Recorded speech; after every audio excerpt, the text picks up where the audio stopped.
গভীর রজনীতে শুয়ে পড়লেন দুজনা ঘুমিয়ে পড়লেন।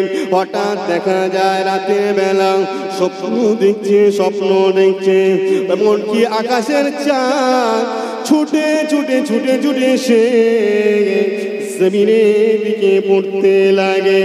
আমিনা বলছে আমি ঘুরে ছুটে চলে গেলাম চাঁদটা ধরে আমি রক্ষা করতে গিয়েছে। দেখা যায় চাঁদ আমিনা আমার বুকের ভিতরে মিলিয়ে যায়, চাঁদটা বুকের ভিতরে মিলিয়ে যায়। রাতের বেলা স্বপ্ন দেখলো, মনে করে যে এটা অন্য কোনো কিছুই নয়, এটা হয়তো শয়তানের চক্রান্ত, কুজাদু হাওয়ার ব্যাপার আছে। সকাল হয়ে গেল এমনকি দেখা যায় ঝাঁটা দিচ্ছে, ঝাড়ু দিচ্ছে, পরিষ্কার করছে, ঝাড়ু দিতে অদূরে কিছু দূরে চলে গেলেন। এমনকি ফাঁকা ময়দান, দু সাইডে দুটো পাহাড় রয়েছে। হাজী সাহেবেরা গেলে ওই পাহাড়টা তাওয়াফ করে, 7 বার যাওয়া আসা করে। ইন্নাস সাফা ওয়াল মারওয়াতা মিন শাইরিল্লাহ, তারা 7 বার যাওয়া আসা করে, সাহি করে, তাওয়াফ করে। সাফা পাহাড়, মারওয়া পাহাড়, দুদিকে দুটো পাহাড় রয়েছে। ভোরের বেলা এমনকি উঠোন ঝাড়ু দিচ্ছে, বাইরেটা ঝাড়ু যেটা দিচ্ছে। ওই সাফা আর মারওয়া দুটো পাহাড়ের উপরে দুটো জন্তু দাঁড়িয়ে আছে। একটা পাহাড়ে আছে এমনকি হরিণ, আর একটা পাহাড়ে দাঁড়িয়ে আছে বাঘ। এমনকি দেখা যায় স্রোতে আমিনা ঝাড়ু দিচ্ছে, ঝাড়ু দেওয়া কমপ্লিট হয়ে যায়। তারা কি করছিল? রাত্রে যখনই নূরে মোহাম্মদীটা আমিনার গর্ভে চলে গেছে, সেই থেকে নিয়ে নূরে মোহাম্মদীটার সুন্দর একটি সেন্ট, সুন্দর একটি খুশবু ওই মক্কা জমিনে ছড়িয়ে যায়। একবার জোরে বলুন সুবহানাল্লাহ। জন্তু জানোয়ার চতুর্দিকে খুঁজতে লাগে, কোথাও খুঁজে মিল করতে পারে না। এমনকি আমিনা ঝাড়ু দেওয়াটা শেষ হয়ে যায়, ওখান থেকে চলে আসছে। হঠাৎ দেখা যায় সাফা মারওয়া দুটো পাহাড়ে বাঘ হরিণ দুজনা নেমে আসে দ্রুত গতিতে নেমে এসে হযরতে আমিনার পিছু থেকে ডাকতে লাগে, মানুষের মতো কথা বলতে লাগে, মানুষের মতো ডাকতে লাগে। আমিনা ভয় পেয়ে যায়, কি ব্যাপার, একই দৃশ্য, জন্তু আবার মানুষের মতো কথা বলে। বাঘ যেমন ভাবে কোলাকুলি করে, দুজনের সঙ্গে মোলাকাত করতে এসে আমিনা নিকটে হাজির হয়ে যায়। আমিনা যাবে না, চলে যাবে না, দাঁড়িয়ে যাও।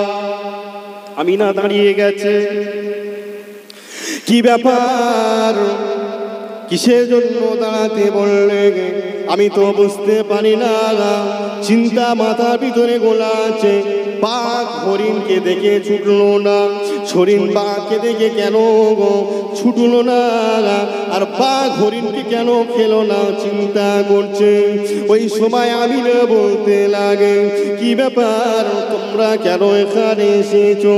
কি ব্যাপার, তোমরা কি অনুসন্ধান করছো বুঝতে পারি না। মানুষের মতো কথা বলতে লাগে। আগে নবী রমজান শুনে কি দান, আমরা আজকে গভীর রজনী থেকে এমন একটি খুশবু পেয়েছে, এমন একটি সেন্ট পেয়েছে, চতুর্দিকে খুঁজে মিল করতে পারে না এ খুশবু কোথায় আছে, কোন দিক থেকে আসে। ওই কারণে কিছু না উঠে গিয়ে উপরে পর্বতের উপরে গিয়ে ওখান থেকে অনুসরণ করছি, অনুসন্ধান নিচ্ছি। না না না, অন্য কোথাও থেকে বার হয়ে না, দেখা যায় তোমার গর্ভে থেকে সিংটা বার হয়। ওই কারণে এসে গেছে, চলে যাবে না, দাঁড়িয়ে যাও, দাঁড়িয়ে যাও। তোমার পায়ে ধুলোবালিটা আমরা একটু মেখে নেই, তোমার পায়ে ধুলোবালিটা মেখে নিয়ে আমাদের জীবনটা ধন্য করে দেই। একবার জোরে বলুন সুবহানাল্লাহ। হযরতে আমিনা চলে আসে, স্বামীকে বলতে লাগে, স্বামীকে বলতে লাগে, কি ব্যাপার, আমি যে স্বপ্ন দেখলাম, পূর্ণিমা চাঁদ পড়ে জাগে, আমি ধরতে গিয়েছি, বুকের ভিতরে মিলিয়ে গেছে, এমনকি ঝাঁটা দিতে আমি বাইরে বার হয়েছে, হিংস্র জন্তুরা এসে পায়ে নিচে তারা সিজদায় পড়ে যায়, বুঝতে পারি না এটা কি কোনো শয়তানের চক্রান্ত না কোনো কালা জাদু, এটা তো বুঝতে পারি না। একটুখানি যাও, পাদ্রীদের কাছে চলে যাও, পাদ্রীদের কাছে গিয়ে একবার তুমি অনুসরণ করো, অনুসন্ধান করে নিয়ে আসো। হযরতে আব্দুল্লাহ চলে যায়, স্ত্রীর কথা শুনে হেঁটে হেঁটে হেঁটে হেঁটে পাদ্রীদের কাছে চলে যায়। সর্ব কথাটা বর্ণনা করলেন পাদ্রী, সে তাওরাত কিতাবটা খুলে খুলে খুলে খুলে দেখতে লাগে। না না না, চিন্তার কোনো কারণ লাগে, আখির নবী একজন আসবে, তার মায়ের নাম হবে আমিনা, তার পিতার নাম হবে আব্দুল্লাহ। এ আব্দুল্লাহ, চলে যা, চলে যা, ভয়ের কোনো কারণ নাই, ভয়ের কোনো কারণ নাই। আমিনার গর্ভে আখিরি নবী আল্লাহ পাক দিয়ে দিয়েছে। আরো জোরে বলো। হযরতে আব্দুল্লাহ মনটা বড় খুশি, মনটা বড় খুশি, হাসি খুশি অবস্থা ফিরে আসে। আমিনা যদি বিশ্বনবীর মা হয়, আমি আব্দুল্লাহ তাহলে তো আব্বা পিতা হয়ে যাব। খুশি খুশি খুশি খুশি অবস্থায় চলে আসে, স্ত্রীর কাছে এসে বলছে, আমিনা রে, হে আমিনা, চিন্তা নাই, চিন্তা নাই, কালা জাদু নয়, কোনো চক্রান্ত নয়, কালা জাদু নয়, কোনো কুচক্রান্ত নয়। আমিনা রে, পাদ্রী বলে দিয়েছে, তোমার গর্ভে একজন নবী আসবে, ওই নবী হবে খাতামান নবী, ওই নবী হবে আখিরি নবী, ওই নবী হবে শেষ নবী, হযরতে মুহাম্মদ সাল্লাল্লাহু আলাইহি ওয়াসাল্লাম। একবার জোরে বলুন সুবহানাল্লাহ। ওরে আমিনা, চিন্তা লাগে, চিন্তা নাই। এই কথাটা বললেন হযরতে আমিনা বুঝে গেলেন। কয়েকদিন হয়ে যায়, আবার অদূরে কিছু দূরে কুয়া থেকে পানি আনতে হয়।